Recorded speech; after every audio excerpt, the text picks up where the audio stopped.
उत्तर प्रदेश के जिला गोरखपुर में एक दिल दहलाने वाली वारदात सामने आई है। यहाँ एक बेटे ने अपने पिता की बेरहमी से हत्या कर दी। कलयुगी बेटे ने पिता का सिर फावड़े से काट कर अलग कर दिया।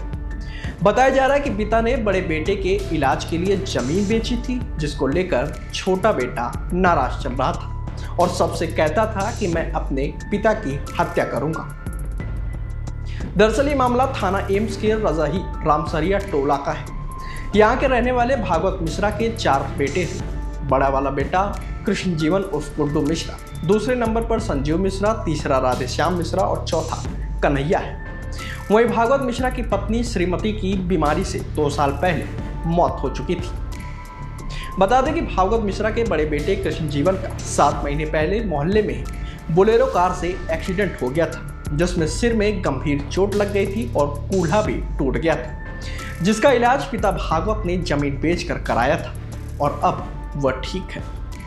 शुक्रवार को भागवत मिश्रा का शाम के समय बेटे राधेश्याम से जमीन बंटवारे को लेकर विवाद हुआ था, जिसके बाद राधेश्याम घर से चला गया। जानकारी के मुताबिक भागवत मिश्रा के पास 60 डिसमिल यानी 26,136 स्क्वायर फुट जमीन है, जिसमें से 2.5 डिसमिल जमीन बड़े बेटे के इलाज के लिए उन्होंने बेची थी, तो 7,32,000 रुपये उन्हें मिले थे, जिसमें से करीब 1 लाख रुपए राधेश्याम ने भी उनसे ले लिए थे।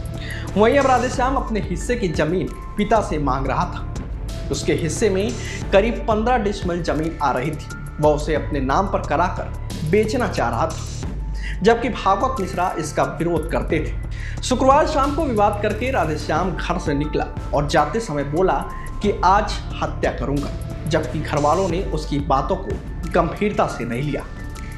शुक्रवार की रात करीब 10 बजे खाना खाकर भागवत घर के बाहर बरामदे में लगे बेड पर सोने चले गए।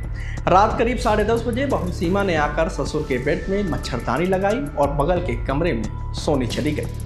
वही रात करीब 11 बजे राधेश्याम हाथ में एक धारदार फावड़ा लेकर घर पहुंचा और सो रहे पिता के बेड के पास गया, जिसके बाद एक ही झटके में फावड़े से पिता के गर्दन पर हमला कर दिया, जिससे उनकी गर्दन कटकर लटक गई और भागवत बेड से नीचे गिरकर तड़पने लगे।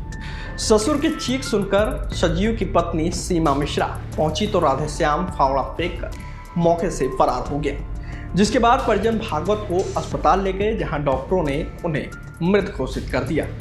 पड़ोसियों के मुताबिक आरोपी बेटा पुणे में काम करता था। 10 दिन पहले ही वह घर आया था और लोगों से कहता था कि अब मैं अपने पिता की हत्या करूंगा। आसपास के लोगों का कहना है कि राधेश्याम की शादी नहीं हुई, लेकिन 4 साल पहले वह एक महिला को कहीं से भगा कर लाया था और उसे घर पर ही रखा था। हालांकि बाद में उसकी मौत हो गई। उस महिला से कोई बच्चा भी नहीं था। वही 1 साल पहले वह एक बच्चा लेकर घर आया था, उसे अपना बेटा बोलता था, लेकिन बाद में उसे भी भगा दिया।